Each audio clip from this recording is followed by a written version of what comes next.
tapioca. Passa up. It's going into the fridge. It's going into the fridge. Passa up. You did the sticks under the fridge. Ah, my win.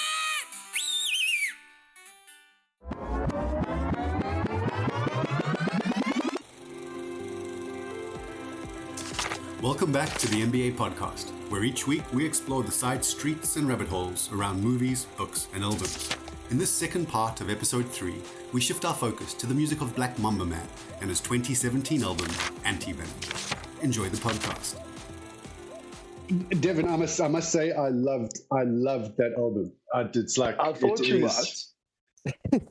It's unbelievable. So I was driving to St. Francis last weekend, and it's obviously a long drive. You get through a lot of music, and it was on my shuffle, and Margate Boys came on.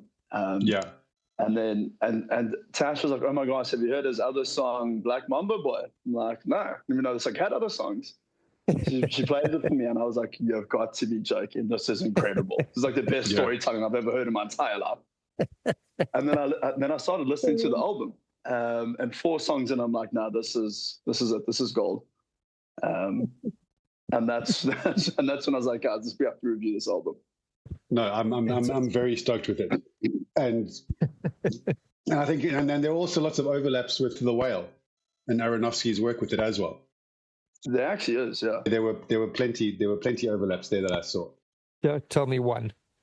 So you won. So George in the sequel, when he punishes himself, he takes himself to the fridge. He takes himself to the fridge. Right. The fridge is like a central part of this damage he's doing to himself. And Black Mamba Boy, when he's being punished by others, he also seeks refuge in the fridge. He goes under the fridge. And they get this.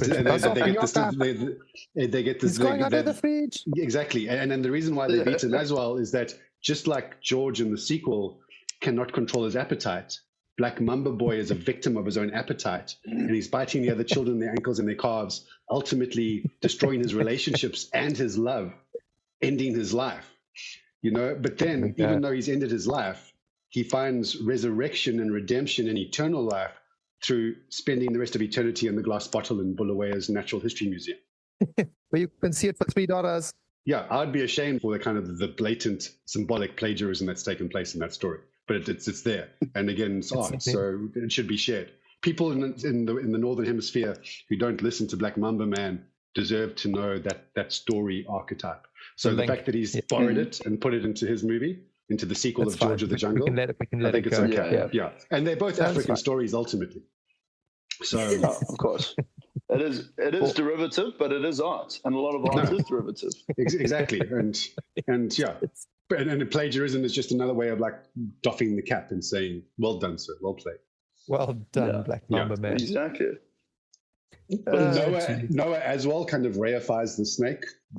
Aronofsky's use of the snake in Noah, it's not like this evil traditional character. It's more kind of highlighting man's fall from grace and man's own sin. And in Black Mamba Boy, his parents have forsaken him because society is ultimately corrupting, because times are difficult in Zimbabwe because of international global politics and economics. And the snake has come and raised the child. And just like the snake from the biblical Garden of Eden, it's realized this child needs knowledge. And it releases the child back into the world of man to get knowledge, making the child accountable, just like some argue the snake in Eden did for Adam and Eve. And Black Mamba Boy had to become accountable and fall and be punished and fall under the fridge. He was punished, but then to gain redemption for his fall through the punishment and then the eternal life in Bulawayo's Natural History Museum in the glass bottle. To live on in eternity. Exactly. Well, I think after Impangeni, we do a tour to Bulawayo. Well, I'm just going to say, living on an eternity and living in Bulawayo. I mean, that's more purgatory. Yeah. Well, I mean, even if you're not in the fucking glass bottle, if you're in Bulawayo, you might as well be in a glass bottle. You might as well be in a formaldehyde jar. Okay. You're not living in eternity there. We'll take the tour. We'll take the tour there after Impangeni. Okay. It's going to be it's a big ticket tour. That's Bulawayo in a nutshell. Yeah, in a glass bottle. Empangeni, Bulawayo, and we'll find somewhere else. Da'ar. And like the whale and little Black Mamba boy, the snake, he too, unfortunately, at the end, could not control what his instincts were. The whale's instincts was to eat, and the snake's instinct was to bite little rodent girls. No, absolutely. Little rodent girls. Under the Ngongona tree. Yeah. Which is this a kind of a Romeo and Juliet story of Zimbabwe, No, two absolutely. shooting families, and these two come together, they found love, they both died. A love-struck rodent sings a street song serenade. Yeah. So perhaps then I was unfair to call Aronofsky's plagiarism, because this is actually a timeless tale that even Black Mamba Man has borrowed. So this is actually a deep archetype from the human psyche that just carries through, right? Yeah. Goes all the way back to Stratford upon Avon, and eventually back to Paddington. I missed that link, but I'm sure it does. Yeah.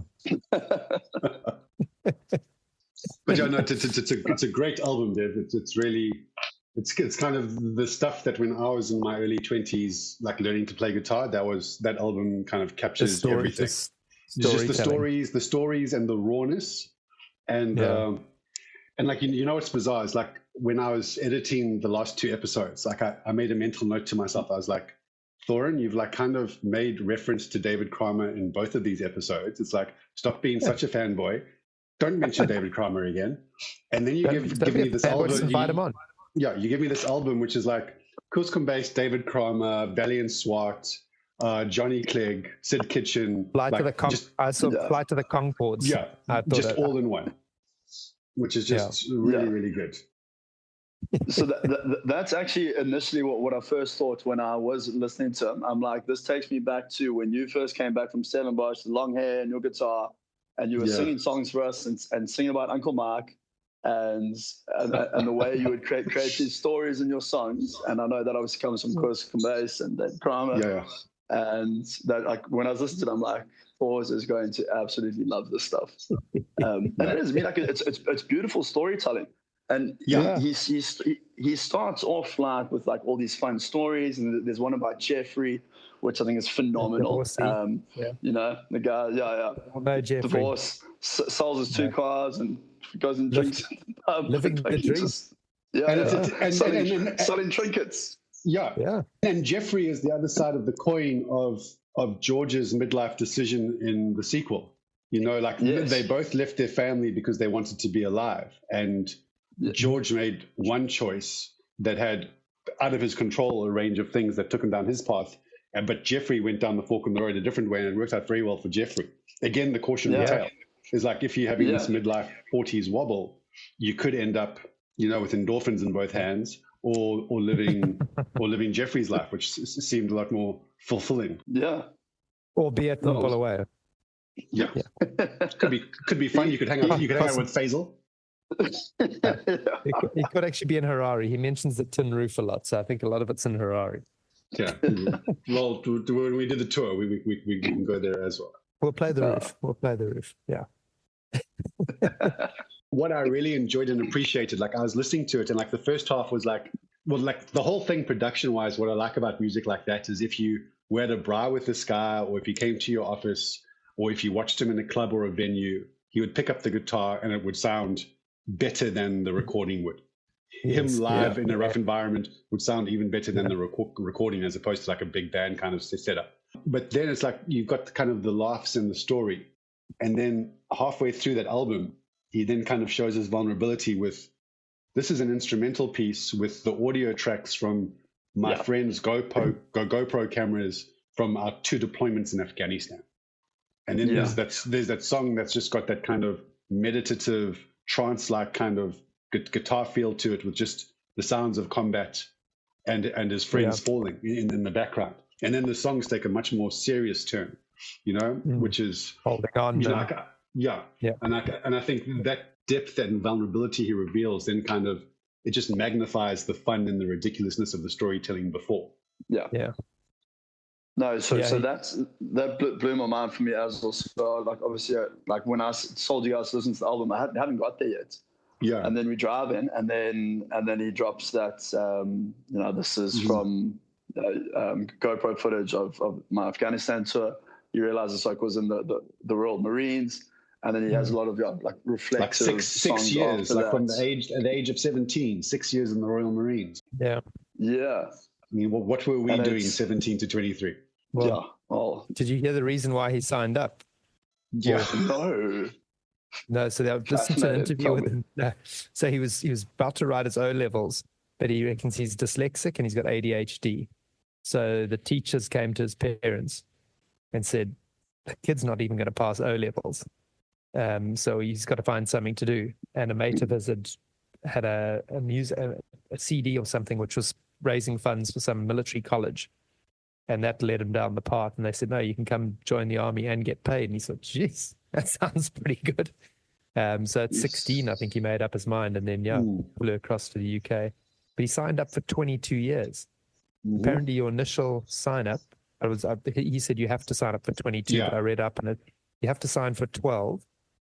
And on your first, once you get a promotion, they tack on another 20. Something like, or it goes up to 20. Yeah. That's and then he So serves you've got to 4.5. give a year's notice. You've got to give a year's notice. Yeah, but only after 4.5. So you've got to. Yeah. You have to do 4.5. You can't leave before then. Yeah. Like, eesh. Sure. that's wild. a commitment. It's like, have you guys ever read Catch 22? Yeah, No. yeah, it's a great. Yeah, no, it's brilliant. Brilliant. We will put it on our The list. greatest cat. Yeah, greatest catch of all. Discussion for another time though. But just quickly, while we're on him being in the Marines, so some other notable musicians who have been in the army or served in the army or the Marines: Johnny Cash, Elvis Presley, Jimi Hendrix. There's quite a few, but I'm just going to go through the notable ones. Yeah, B.B. King. Okay. Chris Christopherson, doesn't surprise me. He's one we need to dig deeper into. He was a ranger. Yeah. Oh wow. Really? And he was an army brat. So his dad was I think his dad was high up. Sorry, Deb, finish your list. We'll go back to that. No. Happy to chat about that. Carry on. No, I've been trying to find a biography of Christopherson because he's an incredibly, obviously he's an actor, musician. So the story goes, and so yeah, he was a ranger. So passed ranger. Apparently, ranger training is one of the toughest in the world. And then the way he got his first track recorded, I think it was Sunday Morning Coming Down. I was just about to mention that song. Yeah, love it, flipping love it. So good. And he flew. He stole a military helicopter. Well, he was supposed to be flying it, but he flew it way off where he was supposed to go and landed on Johnny Cash's lawn with a tape of his track. And said, Mr. Cash, I want you to listen to my track. That's how the story goes anyway. That's incredible. Yeah, and then he dropped out of the army and became a musician. But he's written it. I mean, he obviously performs a lot of it, but he's written a huge number of songs as well, Christopherson. Yeah, he's an interesting cat. Yeah, real storyteller too. Yeah, a proper storyteller. Gravelly voice, not a great voice, but just tells a story. Yeah. Not unlike our friend Black Mamba Man. That same sort of thing. Yeah.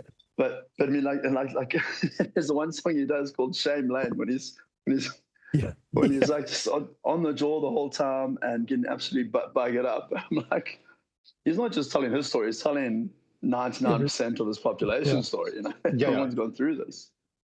And then the one about the city girl as well, where we've all experienced that. Yes. But many times. I'm also not surprised that this song gets these, like, he says, like, you might think I'm talking shit or this might sound like made up.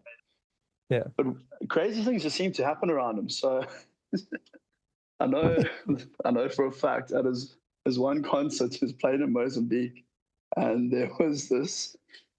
It was still in the day of CDs, and he was, whoever throws me their bra gets a free CD or whatever. It was at like a family restaurant, Nice. And apparently this one woman takes off her underwear and throws it at him.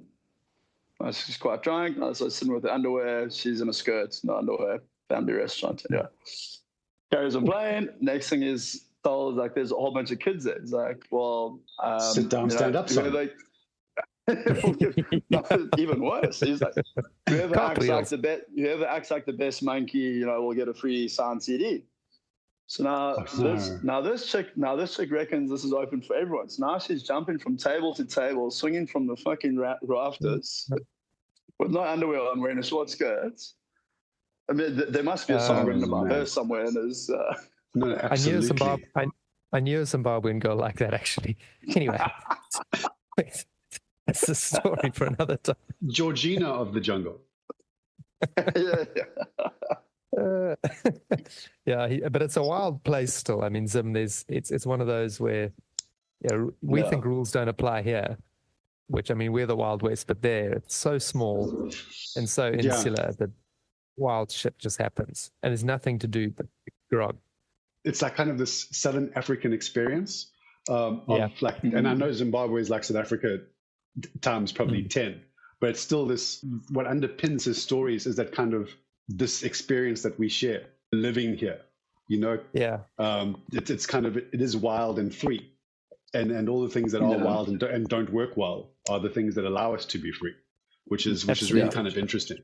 And I'm not sure if overseas, or if you're not part of this culture, I don't know if it resonates the same. Maybe it does. That makes us who we are. It makes us so I don't know. We're running out of words for the week, but it definitely makes us a tougher breed of people, and we can laugh at everything. We smile, we laugh because life's short. Yeah, it's like his song Zavanaka's Zavakdaro. I'm not pronouncing it properly, but what's it, Dave? Zvakanaka Zadaro, I think. Okay. So Zvakanaka. But it's also, it captures the South African experience, like so far, so good. It's like so far, so good. Rolling power cuts. Like at the moment, we haven't had water all day. The JoJo tank's busy pumping away, but we're happy because we've got electricity to run the JoJo tank. But it's like exactly, but the good stuff makes up for it. Yeah, but we just went down to the pub down the road and watched the game there. It was fine. Yeah. They had beers on ice. It was perfect. Yeah, exactly. No long-term damage done. Zvakanaka is a great word. Zvakanaka. That sums it up nicely. But there's also again similarities between Black Mamba Man and the Whale. Brendan Fraser and his was involved in the church, New Life, whatever it was. Or was that his lover? Was he also involved in the church? I don't know if he was involved. His lover was, and his best friend Liz, who's the sister of his lover. Yeah, but she had left the church, but she's also involved with it, and Thomas obviously involved with it. But then he obviously kind of like shunned that whole lifestyle, and kind of went into, became a recluse, did his own thing. Black Mamba Man went to the army, joined the Royal Marines, went and fought in Afghanistan, and then came back and became a hippie. And in his own words, he said, "I know you wouldn't think now, looking at me, as a dirty, stinky hippie." Yes, but he's also now shunned a whole, not shunned, but he left, a whole world full of rules and organization, and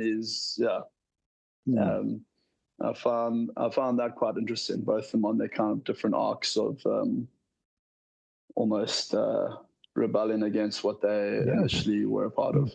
Their families almost also doubling down. Yeah, I mean, the Whale was married with a kid, and he also left all of that, to pursue something else. That's imagine, because that guy would have come back from. So I mean, obviously the Royal Marines is pretty hairy. What he hear is he described as 2 tours. He said, "Yeah, my 2 tours were quite cheeky." Yes, I enjoyed that. They're quite cheeky. Which probably means he had 43 near-death experiences in the first day. Completely harrowing. A bit cheeky. But I mean, you're in the military in Britain. You get at 40, you have full retirement, full pension at 40. So he's left a sure thing to come back and strum a guitar in a place like Zimbabwe, where you've got zero chance of making it rich. And he's probably not. He's probably just getting by. Whereas he would have been pensioned off at 40. And you got that song about Bait Bridge, which kind of captures exactly what you're saying. He's come back to Zimbabwe to try and pick up the family for ecotourism business and Bait Bridge border control with the vehicle he's trying to import. Just not going to happen. 9 days. You know? Welcome back, chap. Yeah. You got off lightly. Yeah, no, absolutely. Very lightly. Geez. The one thing I wrote down for Black Mamba Man is he keeps mentioning the tin roof, which is about the only nightclub in Harare. Okay. So my cousin's kid is now a barman at the tin roof. Oh, wow. But behind the bar of the tin roof is a picture of my other cousin, his aunt, with her hooters out. Oh, wow. She flew in from Dubai. When you say your cousin's aunt. So my cousin, his aunt. No. No, I think you missed the trick there. So my cousin's kid is a barman. Okay. His aunt, which is my other cousin. Okay. Sorry. He got the surgeon to do his best on her in Dubai and flew into Harare to visit her sister. Yeah. And wow. Yeah, and she was showing everybody the new wares. So she flashed the barman. He took a picture and stuck it up behind the bar. And now her nephew gets to see that every day when he goes into on shift. Oh man, that's fantastic. Can we keep this? Can we keep that information in the episode? Yeah, it's fine. There's no names attached to this, are there? That's great. I must say, when I realized he was a Zimbabwean, I was like, oh no. Yeah. I hope we don't trigger Dave. Oh no, it's just going to trigger me to play you some more stuff. I'm going to send you so much. All we're getting from Dave now is Zimbabwean artists and Zimbabwean movies. Don't worry. Excellent. It's all coming at you. Dave, I want to quickly say I'm so glad you didn't mention James Blunt amongst those musicians. And I actually feel bad for me. You're beautiful though. So yeah. Oh, jeez. Unpack that guy. No, James. You remember James Blunt, the musician? No, yes, but he was a squaddie. He was in the military. The British Army in Afghanistan as well. Yeah, and he jumped off the glacier into the cold water in the music video. I don't remember that. Okay. Oh, right. Okay. Yeah. I don't watch his music videos that closely. No, but apparently he wasn't really highly thought up. So he sold a lot of records, but mainly to women. Men in Britain generally hated James Blunt because he was a soldier, but he had a whiny voice and he's a little runt. But apparently he's got a good sense of humor. That's a little bit hard, hey? Yeah, he's redeemed himself. Seen him on social media? He's brilliant. He's a little bit absolutely recently, brilliant. Yeah.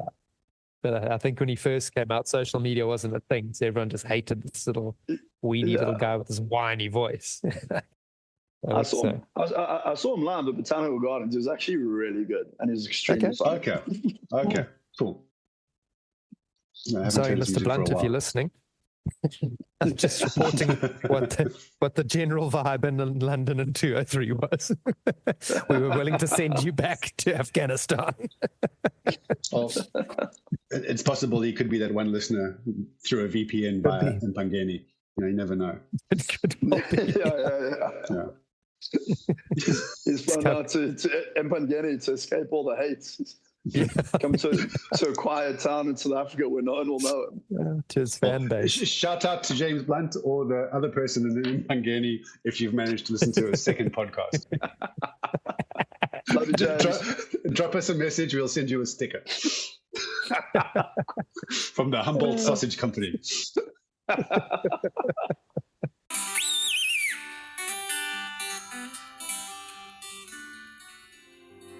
Well, that's all for this week.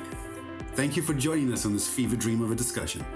Next week, we discuss Chris Christopherson's 1970 self-titled debut album and the 2008 film, The Curious Case of Benjamin Button. Until next time. Go view him in Bulawayo in the Natural History Museum. He is kept in a book. $3 you can get inside to go see him. So I must go and Kangela. But lucky for the young boy, he was found. He spent 7 years.